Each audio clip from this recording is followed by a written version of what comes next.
நான் உங்கள் ரயில்வே நண்பன் சிவா. நண்பர்களே, டிஎன்எஸ்ஆர்பி கான்ஸ்டபிள் தேர்வுக்கான ஃபைனல் ஆன்சர் கீ வெளியிட்டிருக்காங்க. அதோட சேர்த்து கட் ஆஃப் வெளியிட்டிருக்காங்க. அடுத்து பிசிக்கலுக்கு யாரெல்லாம் செலக்டட் அப்படிங்கிற லிஸ்ட்டும் வெளியிட்டிருக்காங்க. நம்ம ஃபர்ஸ்ட் முதலாவதா என்ன பார்க்க போறோம் அப்படின்னு பார்த்தீங்கன்னா ஃபைனல் ஆன்சர் கீ பார்க்குறோம். ஏன்னா ஆன்சர் கீ அவங்க ஃபர்ஸ்ட் டென்டேட்டிவா விட்ட ஆன்சர் கீல யாருக்காவது அப்செக்ஷன் தெரிவிச்சிருப்பாங்க. இப்போ அதுக்கப்புறம் ஃபைனல் ஆன்சர் விட்டுருக்காங்க. அதுலேயே 2 கொஸ்டினுக்கு வந்து ஆன்சர் சேஞ்ச் ஆயிருக்குன்னு சொல்லியிருக்காங்க. வாங்க எப்படி ஃபர்ஸ்ட் ஆன்சர் கீ எப்படி பார்க்கறதுன்னு பார்க்கலாம். tnsrp.tn.gov.in வெப்சைட்ல போனீங்கன்னா இந்த மாதிரி ஹோம் பேஜ் ஓப்பன் ஆகுது. இதுல பார்த்தீங்கன்னா ரைட் சைட்ல பார்த்தீங்கன்னா ஃபுல்லா கான்ஸ்டபிளுக்கான இருக்கும். கீழே ஸ்க்ரோல் பண்ணீங்க அப்படின்னா first final answer key for written exam அப்படின்னு இருக்கும். அதை கிளிக் கொடுத்தீங்க அப்படின்னா நம்மளுடைய ஃபைனல் ஆன்சர் கீ வந்து இந்த மாதிரி ஓப்பன் ஆயிடுச்சு ஃப்ரெண்ட்ஸ். உங்க கொஸ்டின்ஸ் என்ன சீரியஸ்னு பார்த்துட்டு அப்படி கீழே ஸ்க்ரோல் பண்ணீங்கன்னா உங்களுடைய அத்தனை கொஸ்டினுக்குள்ள ஆன்சர் என்ன ஏதுங்கிறது அப்படியே இருக்கும் ஃப்ரெண்ட்ஸ். பார்த்தீங்கன்னா அந்த மாதிரி 26 கொஸ்டின் பார்த்தீங்கன்னா பி டைப்ல ஏசி 2 ஆன்சர் கரெக்ட் அப்படின்னு இருக்காங்க. அதே மாதிரி 23 கொஸ்டின் பார்த்தீங்க அப்படி 29 கொஸ்டின் பார்த்தீங்கன்னா ஏ டைப் கொஸ்டின்ல ஏ அண்ட் சி கரெக்ட் அப்படின்னு இருக்காங்க. அதே மாதிரி டி டைப் கொஸ்டின் 32 கொஸ்டினுக்கு A and C 2 answer correct இருக்காங்க. இந்த மாதிரி ஒரு 2 கொஸ்டினுக்கு சேஞ்ச் ஆயிருக்கு. அதே மாதிரி பி டைப் கொஸ்டின்ல பார்த்தீங்கன்னா எந்த 4 ஆப்ஷனுமே எது போட்டாலும் கரெக்ட் அப்படின்னு இருக்காங்க. பி டைப் கொஸ்டின்ல 46 கொஸ்டின்.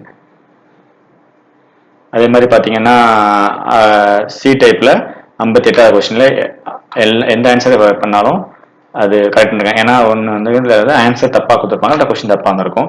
7 வந்து 62 கொஸ்டின், அது டில வந்து 67 கொஸ்டினா இருக்கு. ஸோ 2 கொஸ்டினுக்கு வந்து ஆன்சர் வந்து ஃபைனல் ஆன்சர் கீழே வந்து சேஞ்ச் ஆயிருக்கு ஃப்ரெண்ட்ஸ். உங்களுக்கு ஏதாவது அப்செக்ஷன் இருந்தால் பார்த்துக்கோங்க. மொத்தம் உள்ள கொஸ்டின்ஸில் யார் என்ன கொஸ்டின் என்னென்ன மார்க் அப்படிங்கிறத போட்டிருக்காங்க ஃப்ரெண்ட்ஸ்.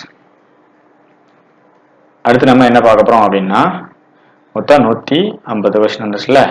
அடுத்து என்ன பார்க்க போறோம்னா எப்படி ரிசல்ட் யாருக்கெல்லாம் ரிசல்ட் வந்திருக்கு, யார் அடுத்த பிசிக்கலுக்கு எலிஜிபிள் அப்படிங்கிறத பார்க்கறது. அதே மாதிரி ஹோம் பேஜ்ல போனீங்கன்னா கீழே பார்த்தீங்கன்னா அது கீழே ஸ்க்ரோல் பண்ணீங்க அப்படின்னா என்ரோல்மெண்ட் உங்க நம்பர் வைஸ் போட்டுருக்காங்க. கீழே வந்து யார் அப்படிங்கிறது போட்டுருக்காங்க. அப்போ நம்பர் வைஸ் பார்க்கணும்னா இந்த list of candidates eligible for CV certificate verification physical measurement test and efficiency டெஸ்ட்டுக்கு பார்த்து கிளிக் கொடுத்தீங்க அப்படின்னா உங்களுடைய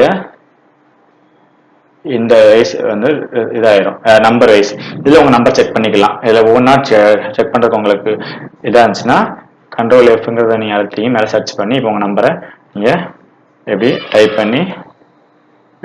பண்ணிங்கன்னா உங்களோட நம்பர் கீழே வரும் ஃப்ரெண்ட்ஸ். அதை பார்த்துக்கோங்க. இதுலையும் கொடுத்துருக்காங்க. அதுக்கப்புறம் என்ன ரோஸ்ட் வைஸ் அப்படிங்கிறத பார்க்கணும். பேர் வச்சு சர்ச் பண்ணும். உங்களோட மார்க் எவ்வளோ, என்னென்ன கம்யூனிட்டிக்கு எவ்வளோ இருக்குது அப்படிங்கிற பார்க்கறதுக்கு. அதே மாதிரி அது கீழே பார்த்தீங்கன்னா list of candidates eligible for CV PMT ETPT roster wise இருக்கும். அதை கிளிக் கொடுத்தீங்க அப்படின்னா இந்த மாதிரி உங்களுக்கு ஓப்பன் ஆகும் ஃப்ரெண்ட்ஸ். இதை பார்த்தீங்க அப்படின்னா கீழே ஓப்பன் ஆகுது. இதில் என்ன கேட்டகரி, உங்கள் நேமு, உங்களோட ரெஜிஸ்டர் நம்பர், என்ன கம்யூனிட்டி, உங்களுடைய சென்டர், உங்களுடைய மார்க் 70க்கு எவ்வளோ, உங்கள் டேட் ஆஃப் பர்த் மார்க் இருக்கும்.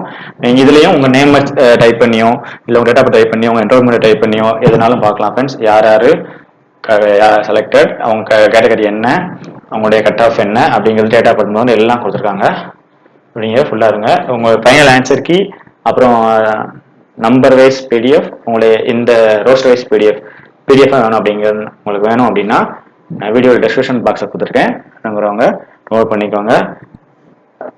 மார்க் பார்ட்டில் இருக்கவங்களும் கண்டிப்பாக பிசிக்கலில் ஃபுல் மார்க் எடுத்தீங்க அப்படின்னா கண்டிப்பாக உங்களுக்கு வாய்ப்புகள் நல்லாவே இருக்குது. பிசிக்கலுக்கு நல்லா ட்ரை பண்ணுங்க. வாழ்த்துக்கள். இல்லை எனக்கு வரல, பார்ட்டில் எனக்கு போயிடுச்சு அப்படிங்கிறவங்க ஃபீல் பண்ணாதீங்க. அடுத்து வேக்கண்ட் அதிகமாக வருது. அதுவும் போக ரயில்வேல ஆர்பிஎஃப்ல கான்ஸ்டபிள் எஸ்ஏ எக்ஸாம் இருக்குது, குரூப் டி இருக்குது. நீங்கள் இதை அப்படி கண்டினியூஸாக ப்ரிப்பேர் பண்ணீங்க அப்படின்னா கண்டிப்பாக ரயில்வேல ஆர்பிஎஃப் ஆகும், குரூப் டி போஸ்ட்டும், அதே மாதிரி லோகோ பைலட் எல்லாம் அடுத்தது பல்க்கு வேக்கண்ட் வருது. பிப்ரவரி மார்ச்ல எதிர்பார்க்கலாம் ஃப்ரெண்ட்ஸ். முழு முயற்சியோட படிங்கள், வெற்றி நிச்சயம். பயிற்சி, முயற்சி, வெற்றி. Thank you friends. வீடியோ பிடிச்சிருந்தா லைக் பண்ணுங்க, கமெண்ட் பண்ணுங்க, உங்கள் ஃப்ரெண்ட்ஸுக்கு ஷேர் பண்ணுங்க ஃப்ரெண்ட்ஸ். நன்றி, வணக்கம்.